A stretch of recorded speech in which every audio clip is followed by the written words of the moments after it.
you know, on a day where the day before Huntington was in a state of emergency, I thought we played that way. We're pretty aggressive on both sides of the ball out of the gate.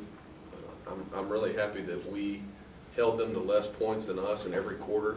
Not that we outscored them. We held them to less points than us in every quarter. And,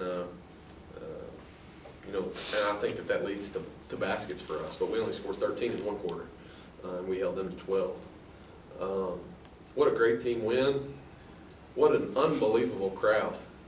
Like I said, Huntington was in a state of emergency yesterday, and the game was scheduled to be played yesterday. And on a snow day, on a game that's not to be scheduled, roads are bad, conditions are not great. We had a great crowd, and I think that helped tremendously. That's all I got. You mentioned the energy in the first quarter, and it wasn't necessarily offensive execution, but defensively getting up in them. And it looked like Jenny Sims was frustrated from the onset and really hindered them being able to get in their sets. And we weren't crazy, wild intensity. It was just locked in, you know. It was just locked in. I was really proud of who we were today. I told them a story. You know, we couldn't get in the gym yesterday. Nobody get in the gym. Riri hurt her calf the other night and didn't get treatment. You know, the other day I tweeted out a video of Steele and Brett being introduced in the starting lineup, and I had to fight Steele because every time I would say number one in your heart, you know, or number one, and I would say Steele Daniel, and she said no, I'm Leah. So last night I can't hardly talk about it. I'll struggle to get through it. And then she wanted Brett to be Logan, only because they're number 1 and 2. She asked who number 3 was because she wanted me to be number 3. It was Alma Arkeful. Well, that hard name's a little bit rougher on her, and she's still learning. I mean, she's 3 years old. Last night, she's laying in bed by herself, and we have a monitor, and we can hear and see everything she's doing. And she starts out, I don't know who they are, but we are Marshall. Number 1, from Huntington, West Virginia, Michigan, Leah Scott, by herself in the dark. Number 2, from Huntington, West Virginia, Logan Fraley. Not about ball. It's about who is watching and what message you want to send, because they don't want to be themselves. They want to be us. And that's in, you know, Braden. I also talked about Braden Kemper. Whenever they're in the gym playing football, he wants to play football, but he also wants to fumble because he wants to get on the floor, because he watches them dive on the field. So when there's a loose ball, Steele's watching. You know, when you come off the bench, she knows that Tana and Mackenzie are not in knee braces anymore. Does that mean they get to play today, Dad? It's unbelievable. And that's just the story I shared before the game. And I said, so go be who you want them to be, because they're going to be you. So go be who you want them to be. And we were pretty good, so I guess it worked. I didn't make the story up, but I mean, it happened. It was weird. Players, follow up on that. Did that impact your performance today? Yeah, I think so, because, I mean, we played for the name on the front of the jersey, you know, so kids look up to us. I have a son, I know he doesn't really understand what's going on, but I'll be here next year. I'm pretty sure he'll know what's going on, so. Really glad you're going to be here next year. I'm really glad you're going to be here next year. So you respond positively to fan feedback like that. That's an energizer. I don't think there's any question. I mean, the energy in the gym today was unbelievable, man. Sunday afternoon, and I mean, I'll give you an example. Grant's here. He's not working today. He wanted Kyra to come. That speaks for itself. You know, he's the fan that I'm talking about on Daddy-Daughter Day. That's what I'm talking about. And I'm telling you on that, my kids couldn't get here because of the snow. I could barely get out of the driveway, but I mean, it speaks for itself. It is what it is, and everybody can see it if you're in the gym. So on top of that, you look around the gym, you had Marshall softball team, you have football players that, it's littered around the gym. You have the basketball team that just got back from ODU, and they walk into the gym from a long bus ride, and they stick around and watch you all throughout the contest. It sort of extends beyond fans. It's sort of a collective process, isn't it? How many sports do we have at Marshall?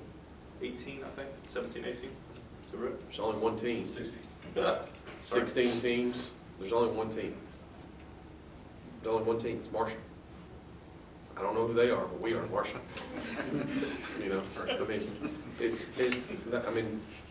And that's, to be honest with you, me personally, that's what I crave. Now it's a little bit, I can't get at all the softball games or mini softball games because I have a 3 and a 1-year-old. They're not 8 and 9, But I crave that environment, and these kids do too, and I'm just really proud of the effort. Taylor, how about your day? You hit 1-3, you head down the floor with a hand like this, after Shayna dumped one off to you. Yeah. And then I'm sure if Old Dominion's ever going, well, we held their leading score to less than 10 and we lost by 20. Try to figure that one out. So is this a case of 3 people stepping up Not in a way? in a way, yeah. I mean, different games, everybody steps up. I mean, there's a different player that steps up every game, but we just been in the gym a lot as a team. So, I mean, today before the game, we were shooting threes as a team. We were rebounding for each other and shooting threes. So it's a team effort. How about, you're up 19 and at one point they cut it to 9, yet you win by 20. How about the way you answered their final run? Because they sent you the charity stripe, you just kept dropping them in. I mean, they're going to make it a free throw contest. Yeah. How about the way you sealed it? I mean, I think we sealed it pretty good, but like I said, it's just a team effort, not one player. When I look back, I think it might have been mid-third quarter. ODU had cut it from like 15 down to 12. They have a little bit of momentum going. Get a couple offensive rebounds. You all scrap out the rebound. Shayna goes behind her back at half court, and it's the play that Dave was just talking about. He kicks to you for a 3, and I think you came back next possession after a rebound and nailed a 3 too. How deflating is that for a team that's on the road, and especially in this situation? They've been here for, it was a better part of 2.5 days because they got in here midday Thursday, if I'm not mistaken. Yeah, it depends on how mature your team is. Sometimes for us it doesn't bother us, and sometimes it's a dagger. And you'd have to ask them whether it broke them today or not. I was just pleased with how resilient and how we just kept at it, kept chopping wood, and it just, they wouldn't go away, but we didn't either. There was no let up, and so I was really pleased all the way through with how we handled ourselves. The ball will take care of itself, as I always say. I was just really pleased with the team we got to coach. Speaking of handling the ball, how about the way she handled it down the stretch? She had a very quiet, if you look at the stat sheet, she winds up with 15 points. You go, where'd it come from? But here, there, a drive here, a drive there, steal here, steal there. Next thing you know, you've got 15 on the board, and they got a long ride home. She's all right.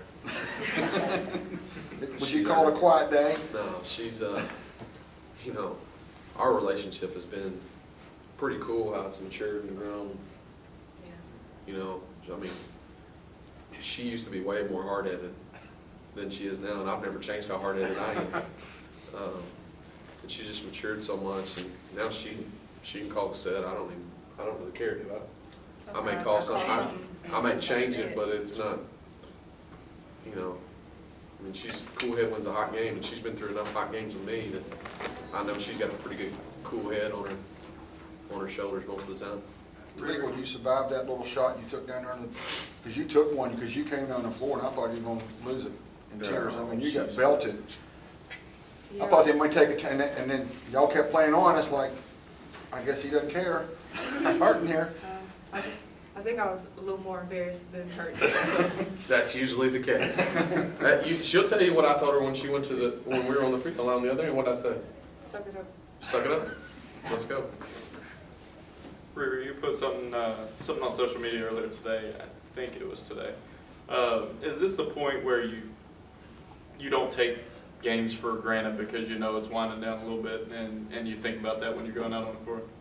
Yes, I mean, me being a senior, I know that my days are counting down, but also what made me appreciate my team and basketball peers when it could have been gone a couple of months ago. You know, I tore my ACL.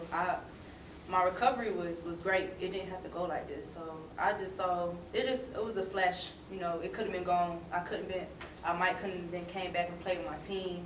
But you know, it's just taking things for granted. You know, my mentality is a lot different from my injury. So I mean, whether I'm a senior or freshman or sophomore, I just want everybody to enjoy every single game.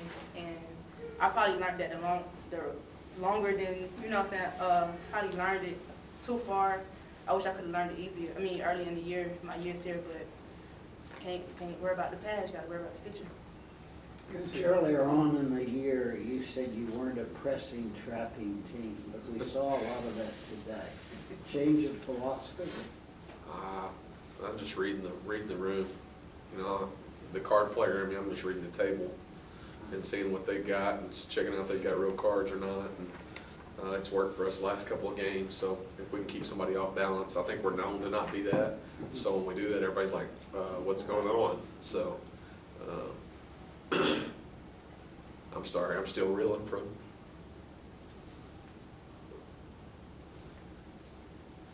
last year.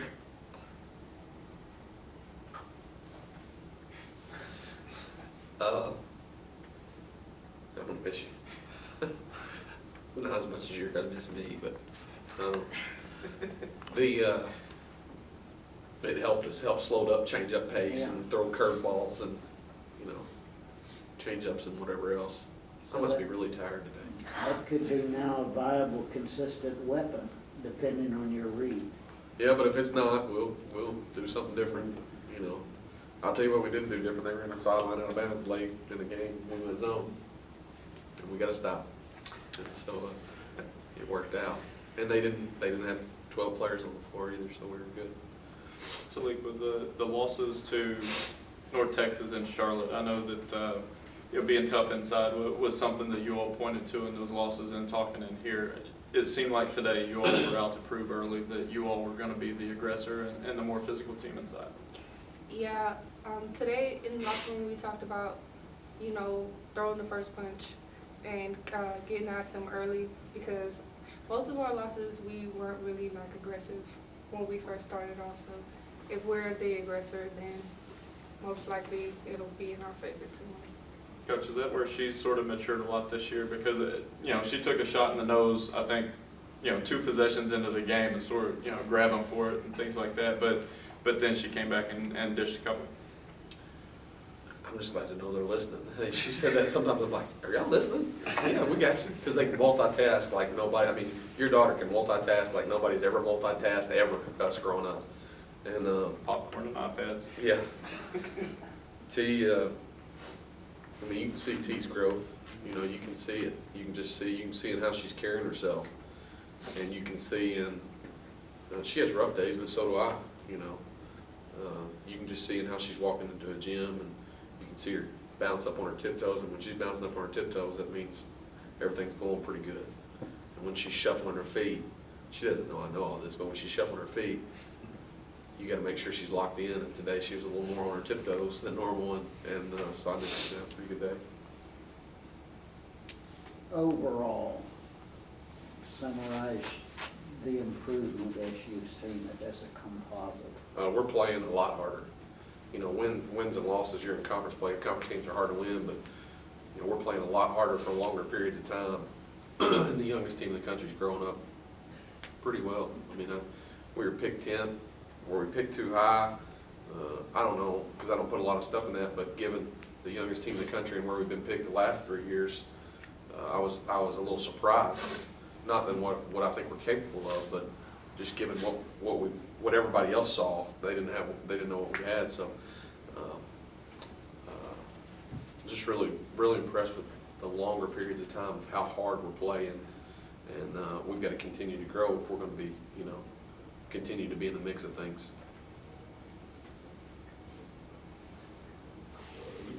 All right, thanks, guys.